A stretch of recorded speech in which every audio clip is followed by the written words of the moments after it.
The fantasy mother loop and the survivor's loss of the internal good object. Let me explain this carefully and academically. What I'm about to describe is one of the most misunderstood dynamics in narcissistic abuse.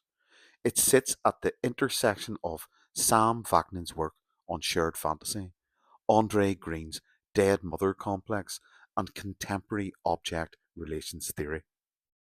It explains two things simultaneously: why survivors feel erased, replaced, and unreal inside the narcissist psyche, and why survivors lose their own internal good object by the end of the relationship.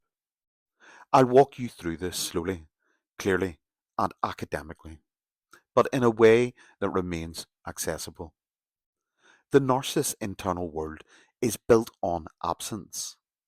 We begin with Andre Green's concept of the dead mother. This is not a literal mother, it is a mother who became emotionally absent, withdrawn, depressed, unreachable. Vaknin reframes this brilliantly. The narcissist grows around an absence, not a presence. There is no internal representation of warmth, reciprocity, or attunement. Instead, there is a void, a psychic dead zone. Because of this developmental injury, the narcissist develops a personality structure that is not relational, but regulatory. People are not encountered as others, they are recruited as functions. The fantasy mother loop. To maintain psychological cohesion, the narcissist constructs what Vaknin calls the shared fantasy. Inside this fantasy, the partner is not a partner. The partner is a maternal self object.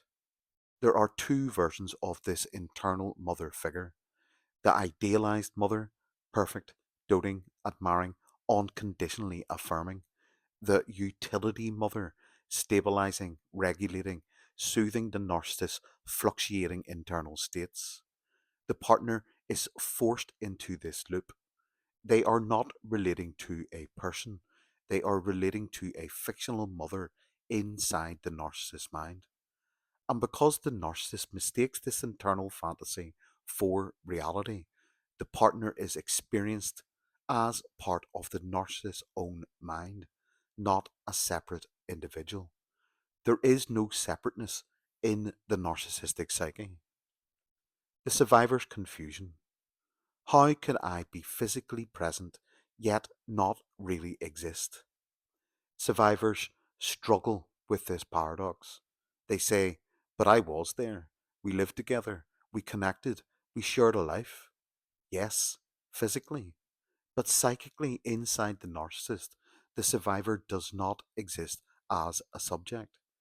They exist only as an internalized function, a role, a snapshot, a derivative of the fantasy mother. Vaknin is explicit.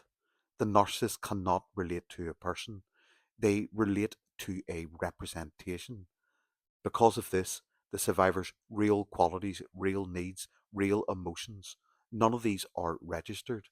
They are overwritten by the mother fantasy. The survivor's loss of the internal good object. This is the point most people never understand, and it is where the deepest injury occurs. By the end of the relationship, survivors often report a collapse of identity, a breakdown of self worth, a frightening emotional emptiness, a feeling of having lost themselves. Here is the academic reason. When the narcissist internalizes the mother as the ideal mother, the survivor begins to bond to the narcissist as if he were the good object, the lost, longed for internal figure they never fully had. But the narcissist cannot sustain this role. He collapses it. And when he withdraws or discards, the survivor not only loses him, they lose the internalized sense of goodness they projected into the relationship. This is why the loss feels annihilatory, because it is. Survivors lose the internal good object they were unconsciously trying to stabilize through the relationship.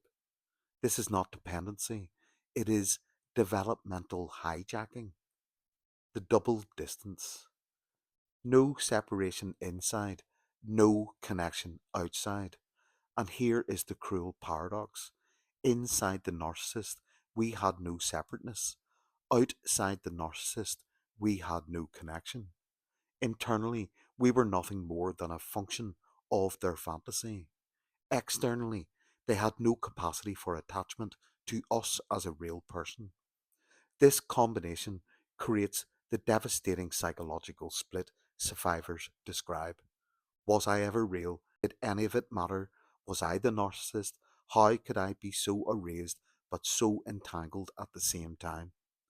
These questions arise from the structural mismatch between the narcissist's inner world and the survivor's relational world. Inside him, you were not a person.